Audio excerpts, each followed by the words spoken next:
Assalamu alaikum wa rahmatullahi wa barakatuhu. Pause for a moment. Do not take this lightly. You may think, this is just another video. But it is not, because you did not arrive here by your own planning. In today's world, people consume thousands of words, scroll past countless messages, ignore endless reminders. Yet some words do not pass through the ears, they land directly on the heart. Some moments create discomfort, some pauses demand attention, and some calls cannot be ignored. If you are wondering, why did this appear in front of me? I wasn't searching for this. That question itself is part of the answer. Because when Allah intends to guide someone, He first captures their attention. He slows them down. He unsettles their comfort. He awakens something dormant inside. And suddenly a question settles in your heart. Is this really a coincidence? No, it is not a coincidence. It is guidance. But understand this clearly. Guidance does not begin gently, it begins honestly. And honesty can be uncomfortable. This is where it starts. Here is a truth many people avoid. When Allah loves a servant, He does not allow them to remain unchanged. He disrupts what once felt normal. He removes the peace from what is harmful. He exposes the emptiness behind distractions. That strange restlessness you feel, the one you cannot explain, is not anxiety without purpose. It is awareness.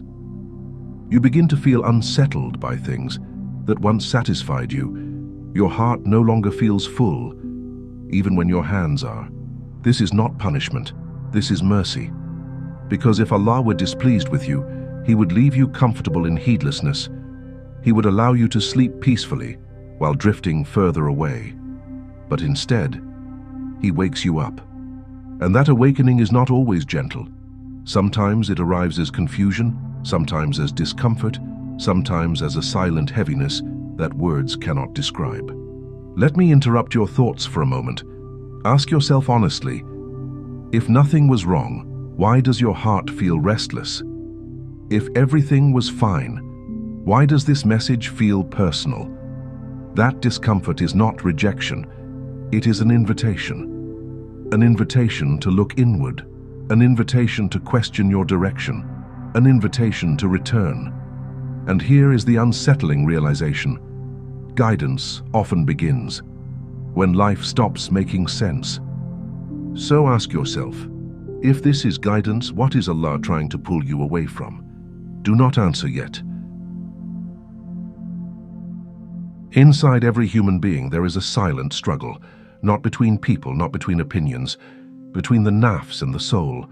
Your nafs wants comfort, your soul wants truth, and those two rarely agree at first. This is why guidance feels heavy before it feels peaceful. You start questioning your habits, your intentions, your priorities. Things you once justified no longer sit right with your heart. And then comes the most dangerous moment, delay. You tell yourself, I will change later. I just need more time. I am not ready yet. Listen carefully. No one is ever ready before guidance. Readiness is a result of obedience, not a requirement for it. Delaying guidance does not pause your journey. It redirects it. There is no neutral path. You are either moving closer to Allah or slowly drifting away. Let me interrupt again, because this matters.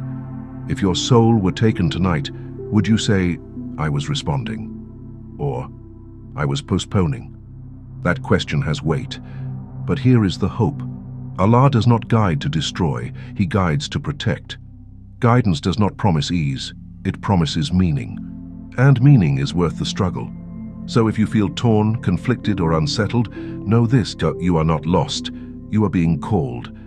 And the question now is, will you respond? Guidance is not random. Allah does not call hearts without wisdom, and He does not awaken souls without purpose. There is a pattern in how guidance unfolds. First, Allah creates awareness. You begin to notice what you once ignored. Truth feels heavier, falsehood feels louder. Then He creates distance between you and what distracts you from Him, not always physically, but emotionally. Things lose their sweetness. The noise no longer satisfies. The heart begins to crave clarity over comfort. This is when reminders start appearing, not because you are looking for them, but because Allah is placing them in your path. A verse that lingers, a sentence that repeats in your mind, a thought that refuses to leave. This is not confusion. This is alignment in progress. But understand this, guidance will test you, not to push you away, but to reveal what you value when choosing becomes difficult. Allah allows moments where obedience feels heavy and disobedience feels easy. That moment is critical, because guidance is not proven by emotion, it is proven by choice. And here is the question you must sit with.